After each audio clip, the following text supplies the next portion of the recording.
Listen, this is what I learned. Everybody that you fight is not your enemy, and everybody that helps you is not your friend. Let's be real for a second.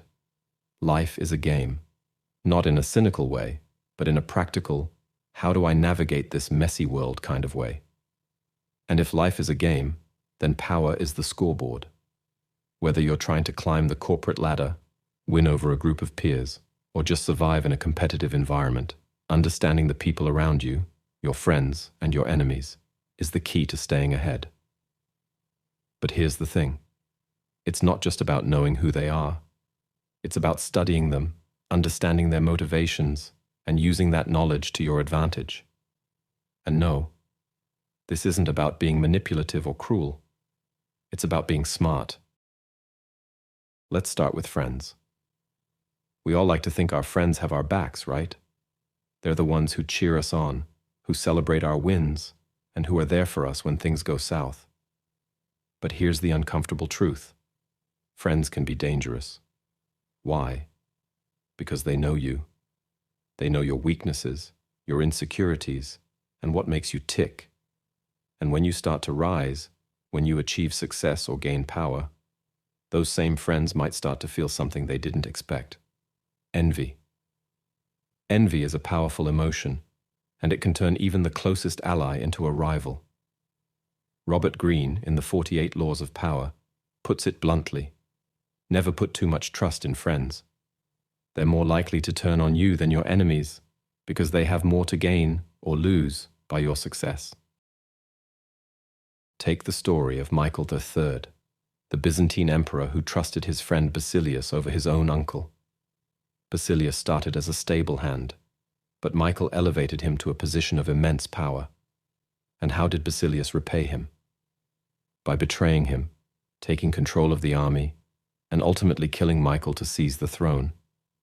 It's a brutal reminder that friendship, while valuable, can't be taken for granted. So what do? You study your friends. You understand their motivations, their insecurities, and their ambitions. You keep them close, but not so close that they can strike at your core. And sometimes you even give your enemies a seat at the table. Why? Because enemies have to work harder to prove their loyalty, and their actions are often easier to predict.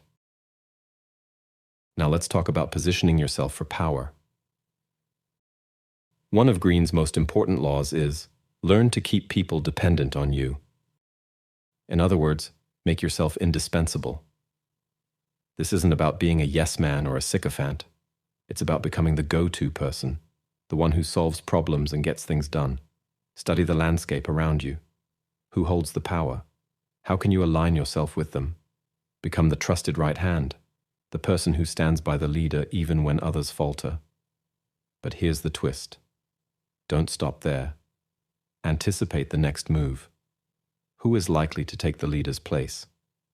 Start building a relationship with that person too. This isn't about disloyalty. It's about survival.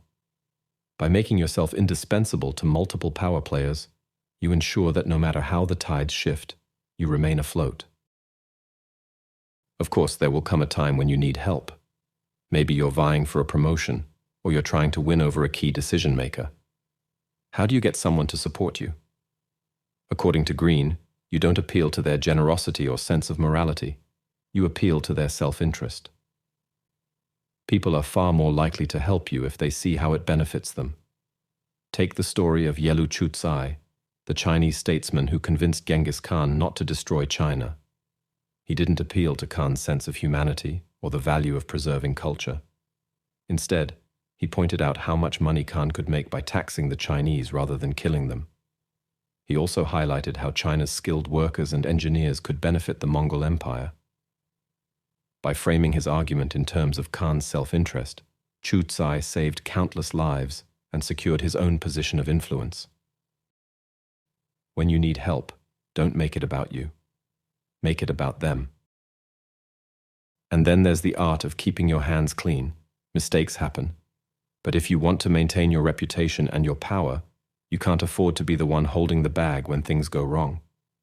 This is where Greene's Law 26 comes in. Keep your hands clean. If you make a mistake, find a way to shift the blame, preferably to someone who won't suffer too much for it. It might sound ruthless, but in the world of power, perception is everything. Imagine you've lost an important presentation at work. Your boss is going to be furious, and your job is on the line. What do? You find a scapegoat, a coworker who can take the fall. If the presentation is found later, you can graciously clear their name, earning their gratitude. If it's not, you walk away with your reputation intact. It's not pretty, but it's effective. Finally, let's talk about the paradox of power. To achieve it, you need to be ruthless, but you also need to appear humble. Humility disarms people. It makes them less likely to see you as a threat, giving you the space to maneuver and strategize. But don't mistake humility for weakness. Behind the scenes, you need to be relentless, always studying, always planning, always positioning yourself for the next move. And when you win, don't hold back. Greene warns against the temptation to be magnanimous in victory. Crush your enemies completely, or they may come back to haunt you. Conversely, if you're sure you're going to lose, surrender gracefully. Live to fight another day. So, what's the bottom line?